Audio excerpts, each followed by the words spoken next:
Madhya Pradesh Congress committee के प्रवक्ता एवं वरिष्ठ अधिवक्ता प्रमोद कुमार द्विवेदी ने आज पत्रकार वार्ता के माध्यम से जानकारी देते हुए बताया कि देश और प्रदेश में टोल नाकों पर अवैध वसूली की जा रही है। भारतीय जनता पार्टी द्वारा सभी टोल नाकों को संरक्षण प्राप्त है, जिसके चलते शासन प्रशासन द्वारा उन लोगों पर किसी भी तरह से कोई कार्यवाही नहीं की जा रही है और आम जनता से अवैध वसूली कर विकास के नाम पर छल किया जा रहा है। देश के परिवहन मंत्री अपने भाषण में बोल चुके हैं कि स्थानीय नागरिकों 65 किलोमीटर तक कोई भी टोल टैक्स नहीं देना पड़ेगा। इसके बावजूद भी निजी कंपनियों की टोल कर्मचारी अवैध रूप से जनता से टोल टैक्स वसूल रहे। मोदी जी की गारंटी, देश विकसित हो रहा है और जो राष्ट्रीय राजमार्ग हैं वो कौन निर्मित कर रहा है? प्राइवेट कंपनियां। प्राइवेट कंपनियां सरकार से एक संविदा करती हैं। इस संविदा में ये होता है कि वो जो निर्माण लागत लगाएंगी, मेंटेनेंस करेंगी, उसकी वसूली के लिए टोल टैक्स नाके स्थापित होंगे। टोल टैक्स नाकों में कब तक वसूली की जा सकेगी ये भी तय होता है।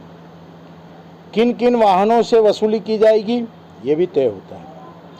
परंतु विगत 2003 के बाद एक भी टोल नाके जिसमें से 20 राजमार्ग के टोल टैक्स अब वसूल नहीं होने चाहिए। समयावधि समाप्त हो चुकी है। निर्माण लागत से 3 गुना से भी अधिक पैसा संबंधित कंपनियां कमा चुकी हैं। कांग्रेस की सरकार जो अल्प समय के लिए आई थी, या यूं कहें कि अल्प समय में ही गिरा दी गई थी, उसने 18 टोल टैक्स नाके जिसमें मांगलिया, उज्जैन, सीहोर आदि को हटाने का तय कर लिया था। परंतु बीजेपी की सरकार आई और उसने इन टोल टैक्स नाकों पर, या यूं कहें कि इन कंपनियों पर रहमो करम जारी रखा। फास्टैग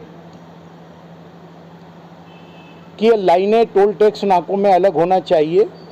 कुछ में है, कुछ में नगद के लिए अलग से होना चाहिए व्यवस्था। मांगलिया, उज्जैन में अलग से व्यवस्था है।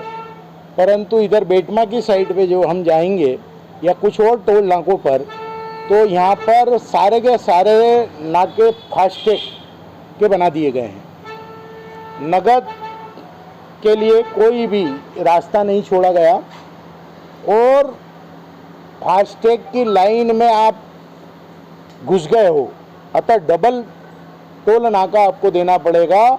इस प्रकार के अर्थदंड लिया जाता है। आप मऊ से आगे जना पाओ और आगे जाना चाहें तो उस रास्ते पर आपको ये मिलेगा।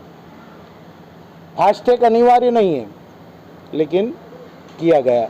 वहीं नितिन गडकरी जी, सड़क परिवहन मंत्री जी, सदन में बयान देते हैं कि 65 किलोमीटर तक किसी भी स्थानीय व्यक्ति को कोई भी टोल टैक्स देना नहीं है। इंदौर से उज्जैन की दूरी कितनी है? इंदौर से देवास की दूरी कितनी है? इंदौर से धार की दूरी कितनी है?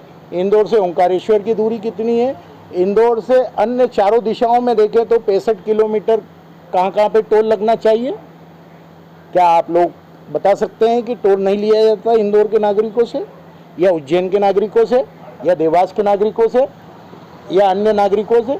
65 किलोमीटर की परिधि के माप को इन टोल टैक्स नाके वालों ने बलाए ताक में